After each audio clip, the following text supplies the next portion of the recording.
What if playing the harp felt easier, the way you thought it would be, not because you practiced more, but because you finally understood what was getting in your way?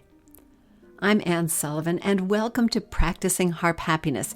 Here, we tackle the real challenges harpists struggle with: the sticky passages, the tricky fingerings, prepping for performance, and all the ingredients that go into making music sound the way you want it to. I've studied with world-class harpists, taught at a top conservatory for 20 years, and I love playing the harp. But what I love just as much is breaking down the real challenges harpists face and turning them into clear step-by-step solutions, the same ones I teach my students and use myself. So if you're ready to play the music you love with more confidence, clarity, and joy, you're in the right place. So let's get started. Welcome to the show.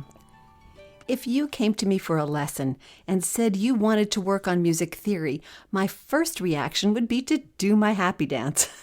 I admit it, I am a theory geek. I love talking about the building blocks of music and exploring the way composers use them to create the kaleidoscopic variety of music that we love to play. But after my happy dance, I would ask you this question: why do you want to learn music theory?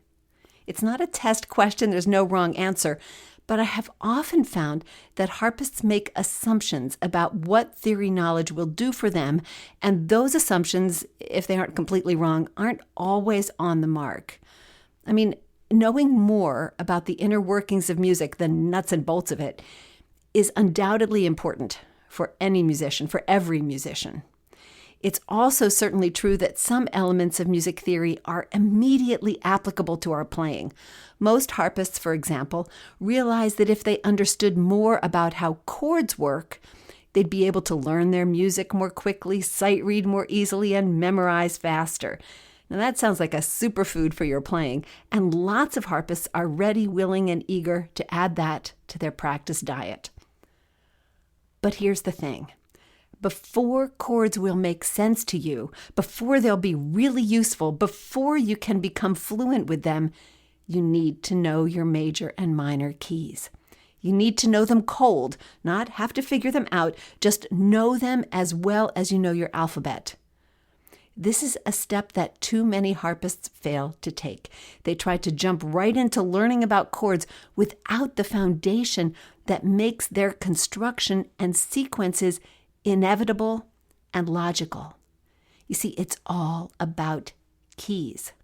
So that's where we're starting today. I want to be sure that whatever your goals are with music theory, you have the knowledge that everything else in our system of music springs from, and that's scales and keys. One caveat: don't think this is going to be basic baby stuff. I promise that unless you're a complete theory geek like me, you'll learn something today that you didn't know before. I've also linked in the show notes to a couple of other instances where I've spoken or written about keys, and you may find these resources helpful as well. So I've put a link to a blog post called Musical Understanding Starts with Key Signatures, and a link to a podcast episode. It was actually episode 6, so that was a long time ago in the podcast world. So podcast episode 6, which is Minor Keys, a Scale of a Different Color. So there's a little bit of extra understanding there if you want to follow through with those. Also, a heads up for My Harp Mastery members, we are going to be spending all next month's calls. That would be the month of April in 2026, depending on when you're listening to this. We are spending all of April's calls talking about music theory, about how it's useful, and we'll be making it really practical for you. So we'll be taking the understanding out of the theoretical realm and putting it right on the harp strings where you need it. So that's what we're going to be focusing on in My Harp Mastery this coming month. And so I thought I'd give you a little heads up here on the podcast. Also, if you're not a My Harp Mastery member, please feel free to join us. We would be happy to have you join our community. And I will put a link to that in the show notes as well. Or you can always go to harpmastery.com and you can look under programs and you can look and see what My Harp Mastery is all about. And I'll tell you, the weekly calls that we have, most people find those so helpful. There aren't very many places that you can get live learning on all these different kinds of harp topics. Every week, you get to learn from a real person. So, and sometimes it's me. Sometimes it's one of our certified coaches. But that's what makes it so valuable. So I would encourage you to check that out as well. So with those resources in place, the blog post, the podcast episode, and My Harp Mastery coming up in April, you will be extra ready to think about what we're going to talk about today. So we're going to start with keys. And here's a little metaphor, a little example that I want to give you just to start off our discussion. Imagine that you're at somebody's house and you were there for dinner and they've served you this dish that was just absolutely incredibly delicious, and you would love to make it. And you compliment your host or hostess and you say, "This is so delicious. I'd love to make this at home. Would you give me the recipe?" And they say, "Oh, of course." But then the recipe that they give you has all the instructions for what you're supposed to do, but it has none of the ingredients listed. You know, or you probably know what a recipe is like, right? It starts out with that list of ingredients so that you know you have to gather a cup of this and a half a cup of that and half a pound of this, whatever it is, right? But this recipe just has the directions, and it says, take the flour and combine it with the baking powder, or whatever the dish is. That sounds kind of like a cake or something, right? If you don't have the knowledge of the ingredients, the directions aren't going to make a lot of sense because you're not going to know how much of what to put in. When you only know the directions, then you're missing something that's really key. There's a reason they put the ingredients list first, because you want to know what you're using. You want to be sure you've got your shopping done so that you have all those things in-house. And you want, generally, I remember this from home ec class, right? We got all the ingredients out, got them all measured, and maybe we had to get flour sifted, and you put them all out, and then you could follow the directions easily.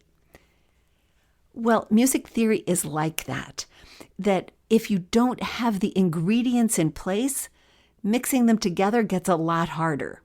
When you know what the ingredients are, then you can combine them in different ways. It's simple, it makes sense, it's logical. You can get creative with it. You can say, oh, well, instead of using that half a cup of sugar, I could use this particular amount of maple syrup, whatever it is. Don't hold me to any of those. I really can cook, but you'd never know it from this little explanation. So you can make those kinds of substitutions and you can get creative. But that assumes that you know the ingredients, the building blocks for that recipe. And music theory is the same. Chords make a lot of sense, but they really make sense only when you can understand the perspective of the scale and the key and how that relates to the chord you're trying to build. Of course, it's going to help you with identifying chords or putting chords in logical sequences or progressions too. So this is why you need to start from the ingredients. And those ingredients are scales and keys. Now, let me tell you a little story from my past. I had just graduated from high school and was accepted to the Curtis Institute of Music, which is a world-class music conservatory. It takes very few students. The entire enrollment of the school is just around 100 at any given point. So it's quite small, and Curtis prides itself on taking the best of the best and training them to be the best musicians in the world when they graduate. So you can imagine it's highly competitive, and you're getting young musicians who are already extremely skilled at their craft. But that doesn't mean that those who are coming in know everything they need to know about the musicianship aspects of their craft. They may be terrific at playing their instrument, but there's still stuff they need to learn.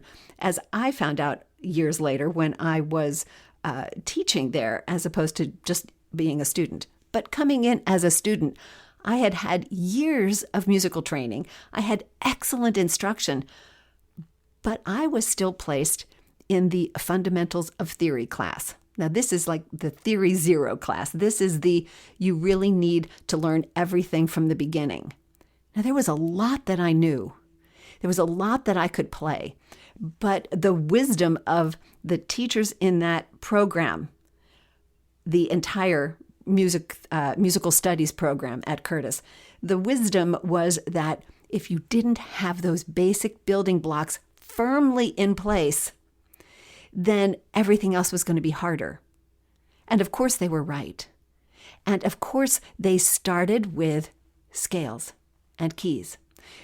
And I came as a teacher to realize the wisdom of this. I also noticed it as a student because although I felt like I was learning baby stuff that I probably should have known before, and granted it wasn't my teacher's fault that I didn't learn it, I was busy playing. I didn't want to spend time learning my keys. So it seems kind of natural, right? So while I felt the importance of it as a student, I really learned the importance of it as a teacher when I saw the students who had mastered this early material. They could just zip through the rest of it because it all made sense. And the students who had to struggle with some of this material were certainly going to struggle with the later concepts. So this is why we're starting here today, because when you understand scales and keys, everything else becomes easier. Keys help us recognize home notes, right? Tonic notes. They help us know where we're going. They help us understand accidentals in the piece. They help us recognize intervals and chords and harmonic progressions. They make transposition, improvisation, reading from a lead sheet all possible. But if you don't understand keys, it makes it all more challenging. And I think we as harpists have a little handicap when it comes to this. I like to think of it most of the time as an advantage because all of our scales are fingered the same. Whatever we choose to play, whatever scale we choose to play, whatever fingering we choose to play, it's all the same. All we have to do is set our levers or pedals to the right accidentals and we're good. But this means we have fewer opportunities to experience the tactile differences, the feeling differences between playing in one key and playing in another key. And it often means that we neglect the study of plain old scales just because they all are the same as far as our fingers go. But knowing the levers and the pedals is so essential. It's essential for glissandos. It's essential for being able to read a lead sheet, as I mentioned a minute ago. We need to know these things, and we need to know them, not be able to figure them out. Well, let me see, the minor, but we don't want to figure them out. We want to know them. It's a basic building block. It's absolutely, quite literally, the ABCs of music, and we need to know them. And I hope I have impressed on you how important this is. If you're still skeptical, I understand it, but I would appreciate it if you just keep following along because we're going to talk about where all this stuff comes from and how it all relates. So bear with me. Now remember that we're talking exclusively here about Western music, art music, which we would often call classical music, or folk music, but it's the music that is based on our particular scale. There are other kinds of music, particularly Eastern music, that uses a whole different scale. They've got whole different notes. So that's not applicable here. So this is just to Western music, art music, as I said, or folk music. Now, what we have are 7 different notes. And our scale is formed of those 7 different notes, those letter names, right? A, B, C, D, E, F, G. That's a diatonic scale. Don't worry too much about the terminology, but just remember that we've got 7 different letter names. And then every scale that we form is a pattern of those 7 different letter names, starting in one place and ending back up in that place, right in order. A, B, C, D, E, F, G, or we could start on C, C, D, E, F, G, A, B, C, right? Just a circle, a little pattern, a line however you want to visualize it, it's those 7 letter names arranged in order. And together, those notes form a pattern of half steps and whole steps. The half step being the smallest interval we have, right? 2 notes that are right next to each other, or the whole step, which is combined of 2 half steps. So we can start on any note and go in order, and that's where we get this pattern of half steps and whole steps. And that's the key to scales.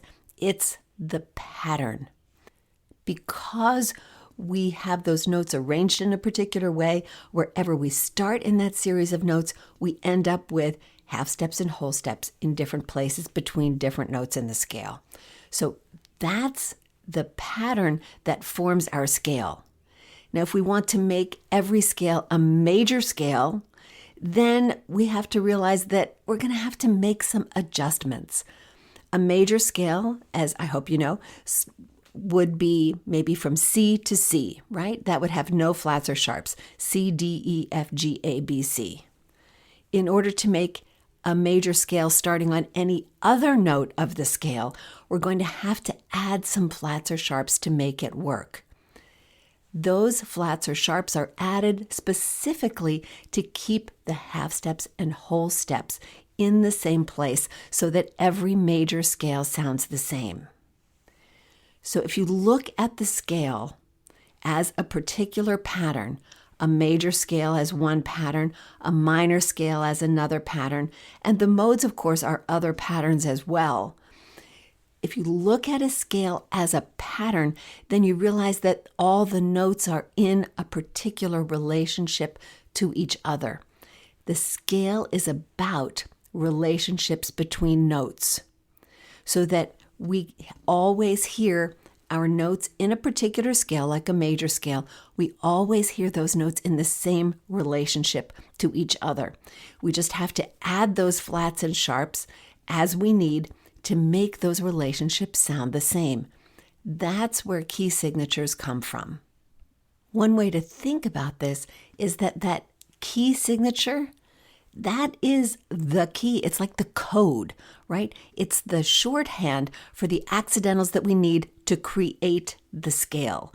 So that it's almost like putting a pentagram or putting a lever chart at the beginning of a piece. It tells you which sharps and flats you're going to need. Boom, boom, boom. So that you know exactly what you need to do to start out. Now, as you know, because we all do this, you can look at that key signature at the beginning of a piece and just automatically set those flats and sharps. Isn't it wonderful to play the harp sometimes? You can just set them and then forget them, because until you need to do something else in the middle of the piece, those levers or pedals can be set and you don't have to think about it. We can just play it. And as I mentioned before, other instruments don't get to do that. They have to think about every flat and sharp that they play. We should be, but we sometimes don't have to.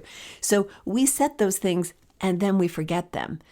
And what we're forgetting is that we need to be making those chromatic adjustments, those flats and sharps, all the time to stay in that key, to stay with that scale, to keep that pattern the same.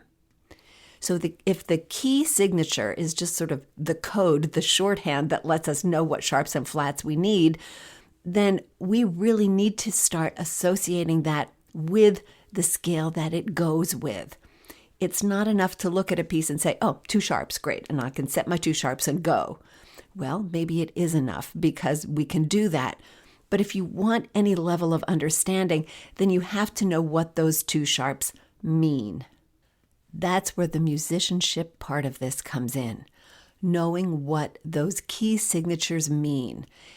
2 levels to meaning here. One is to know what it means in terms of the name of the key that it applies to. The other one, of course, is understanding more about what the relationships are that it's trying to tell you, that sort of underlying meaning. I'm not so interested in talking about that today. I'd love to talk about that with you. And if my Harp Mastery members, we're going to be talking a bunch more about that as we go through our course in April. But what I want to talk to you about is this whole idea of learning your keys. so that when you look at that key signature that says two sharps, you know instantly what major key it could represent or what minor key it could represent and how to tell the difference. Yeah, that gives you information. If you know that two sharps means D major or B minor, and you can look at the piece of music you have and say, oh, okay, yes, this is clearly going to be D major, then there are some interesting things that you know right away. You know that you're going to have a lot of D major chords, whether they're in a chord structure or as part of the melody. D is going to be your home note, so you can look at that at the piece of music without even listening to it and sort of see where the phrasing is going to be. Where are you going to come to a resting point? Where is it going to feel like you've arrived? Because that's going to be a D major moment. You're also going to be able to see the A major moments because A is the dominant in D, and this is going to give you some more information. Once again, a little bit beyond the scope of what we're talking about today, but this key signature gives you information. If it's a minor key, if you look at those two sharps and you look at your piece and you see, gosh, it doesn't look like it starts on a D or it ends on a D. And what do you know? It's got a lot of A sharps. A sharps are pretty weird. D major wouldn't have a lot of A sharps in it. That would be very strange. Then you can make that instant decision that, perhaps this is B minor. And then you see that the piece begins and ends on a B in the left hand, perhaps. You see a lot of B minor chords, and you see those A sharps, which are part of the minor scale, harmonic minor or melodic minor, that would be associated with B. So just having that quick knowledge, it's going to be D major or B minor, can give you some information about the piece. You know something about how it sounds before you even look at the first note. Okay, so I hope you're saying, all right, I get it. I need to know my key signatures. Well, how am I supposed to do that? What do I do? And what is this circle of fifths deal? All right, I want to come back to the idea that scales are about relationships between notes and that key signatures come about through the accidentals that we need, the sharps or flats that we need to add to that scale to maintain the relationship between the notes. So when you understand that the scales are just patterns, you can realize that there are a lot of other patterns that might come about just through the fact that we've got one pattern to start with. And the fact is that we've got a lot of patterns in our musical system. Patterns by notes, patterns by fifths, patterns by thirds, all kinds of ways to look at things. So the circle of fifths is one very cool visual way to look at the pattern that keys form. What I like about the circle of fifths is that it just looks cool. But then I have, I like the visual aspect of it. I like the sort of diagram aspect of it. But truthfully, I don't want you to get all bound up in the circle of fifths. I could look back at my piano lesson books from when I was a kid, and in the back of the lesson book, every single lesson book, my teacher drew this circle of fifths. And I have to tell you, it really didn't mean much to me. I didn't exactly understand what this was trying to tell me. And I think it's because the circle of fifths is a pattern that makes sense when you understand keys. I don't think it's a great way to learn them. And I don't want any of my students to get caught up in learning the circle of fifths when really all they need to do is memorize their keys. So what I would like to tell you is that those patterns that scales and keys form happen by fifth, which is why the circle of fifths is kind of cool. But don't bother about learning the patterns if you can just learn the keys. What I think is best is what I actually had to do as a college student. I'm a little embarrassed to admit, and that is to just learn the silly keys. We've got 26 letters of the alphabet. We only have 15 major keys, and we only use half of them most of the time. If you learned the major keys that we use most often and the minor keys that we used most often, and then just memorized them, life would be so simple. You don't have to worry about the circle of fifths or worry about anything else. So we're talking about the major keys. Start with C major, no flats or sharps, and then maybe go up to 3 or 4 sharps and 3 or 4 flats. So you have C major with no sharps or flats. You have G major with 1 sharp, D major with 2 sharps, A major with 3 sharps, E major with 4 sharps. Okay. And then you've got flats. You've got F major with 1 flat, B flat major with 2 flats, E flat major with 3 flats, and maybe you can't play with more than 3 flats if that's where your lever harp is tuned. But you do have A flat major with 4 flats. Kind of nice to know. So that's 9 keys. You can memorize 9 keys. It's really, really simple. And then there are the minor keys that would go with those key signatures as well. I know people like to try to figure out the minor keys. Well, you just go down a third, or you go up a sixth, or you whatever it is. And there's a pattern that goes with those too. But why not just learn them? It's so much simpler. No sharps or flats, A minor. 1 sharp, E minor. 2 sharps, B minor. 3 sharps, F sharp minor. 4 sharps, C sharp minor. And then flats. 1 flat, D minor. 2 flats, G minor. 3 flats, C minor. 4 flats, F minor. Now, you may not play in all those keys. You may not be able to play in all those keys depending on how your harp is tuned. But to be able to recognize those keys, realizing they're the ones we see most often, is going to be so helpful. You're just going to have that basic knowledge that's going to get you around almost everything you have to play. And it's going to give you a little bit more understanding about what you're doing so that you're not just reading the sharps or flats in the key signature and starting to play, but that you have some information that could be useful as you go along. It makes a huge difference. And here's what I suggest in terms of beginning to learn those keys. Do just memorize them. I think that that's the place to start. But I don't want the key signatures just to be head knowledge for you. I want them to be practical knowledge. I want them to be not just something that you see on a page, but something that you listen to, that you hear, and that you experience. So to go along with learning your key signatures, do pay attention to whatever key each piece that you play is in. Take a look at it, not just in terms of where you have to put your levers or your pedals, but what major key does this represent? Is your piece in major or minor? Which key is this? And then go ahead and play that scale. Set your pedals or levers and play the tonic scale, the key scale of your piece. If your piece is in D major, well, play a D major scale and maybe a D major chord, just to get that in your head and hear what it is. But if those 2 sharps at the beginning of your piece represent B minor, well, then play a B minor scale and get that sonority into your head before you start the piece, just to give you the idea of the connection between what that key signature is doing, is telling you, and what it's really representing in terms of the sound. Remember, we don't just see our music, right? We hear our music, and I want you to make those kinds of connections. So simply playing the scale and the key chord of every piece before you practice it, that's a real bonus, and it takes almost no time. It's going to bring your attention to the key signatures and help really reinforce the memorization or the learning of those key signatures that you've done. It's a great place to start.